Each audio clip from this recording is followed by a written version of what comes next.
You know, as a doctor, I'm constantly amazed by the incredible engineering of the human body. And today, I want to take you on a tour of what I think is the most vital, most impressive system of all, our body's very own ultimate delivery service. So let's start with a little riddle. Forget about all the big delivery companies you know.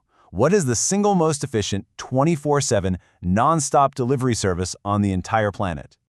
Yep, the answer isn't some big corporation. It's the biological masterpiece that's humming away inside your body this very second, keeping you alive and well. Okay, let's dive right in. Probably the best way to wrap your head around the circulatory system is to imagine your body as a massive, bustling city. And the citizens? Trillions and trillions of your own cells. Now, this system is essentially the city's entire transportation grid. It's a critical life process, and its job is twofold. First, it delivers all the essentials, like oxygen and nutrients, to every single cell. And, just as important, it's also the city's sanitation department, picking up all the waste products that need to be cleared out. So, let's get to the heart of the matter, literally. Every great city needs a central power station, right? An engine room that never shuts down. Well, for our body city, that's the heart. Let's actually trace the journey of the blood through this amazing four-chambered pump.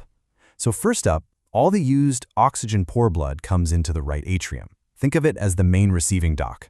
From there, it gets pushed down to the right ventricle, which gives it a good shove over to the lungs for a fresh tank of oxygen. Then, this newly oxygenated blood comes back to the left atrium, gets sent down to the super powerful left ventricle, which gives it one final mighty pump out to the entire body. It's an incredible loop. And here's what's so brilliant about this. Your heart isn't just one pump, it's actually two pumps working side by side in perfect harmony.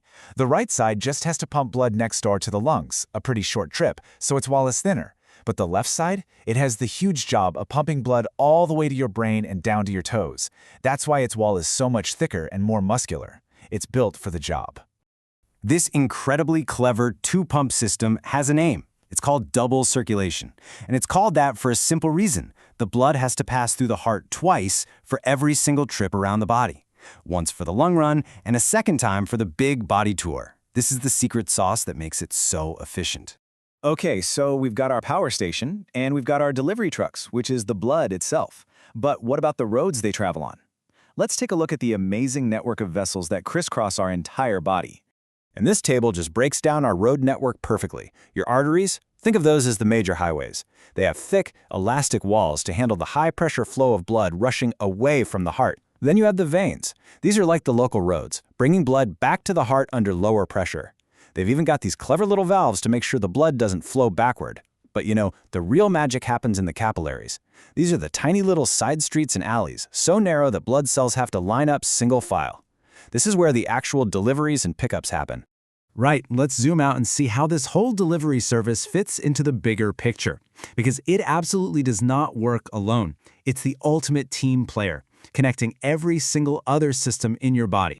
For all of you studying for your exams, you'll know that life processes is a huge unit. Well, transportation is the theme that ties everything together. Without the circulatory system, things like nutrition, respiration, and excretion just couldn't happen on a body-wide scale. This system is what makes our whole metabolism possible. And this just shows that teamwork beautifully. The blood gets to the lungs and basically says, here's your carbon dioxide, I'll take that oxygen.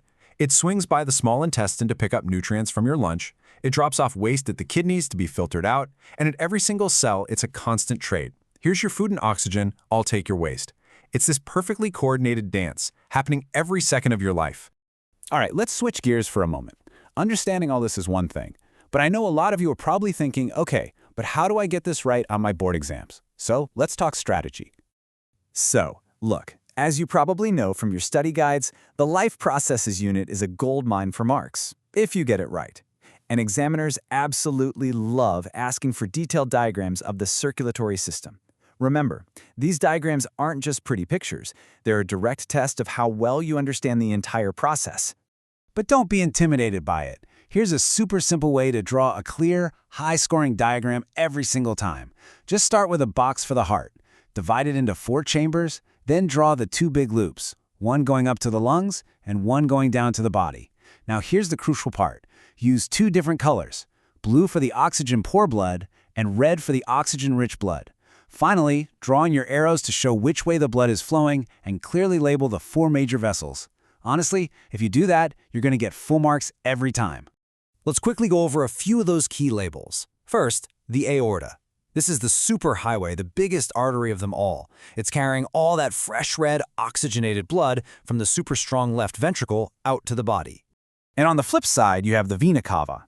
These are the main highways that bring all that used, blue, deoxygenated blood from the body all the way back to the right atrium, ready to start the whole loop over again.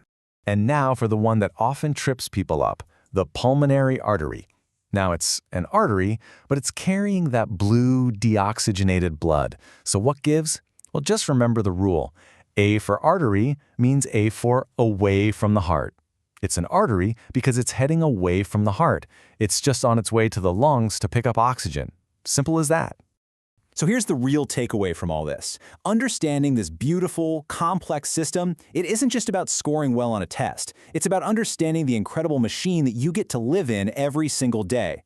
So the real question I want to leave you with is this. Knowing how it all works, what choices are you going to make to take care of your own heart, your own incredible engine for a long and healthy life? Something to think about.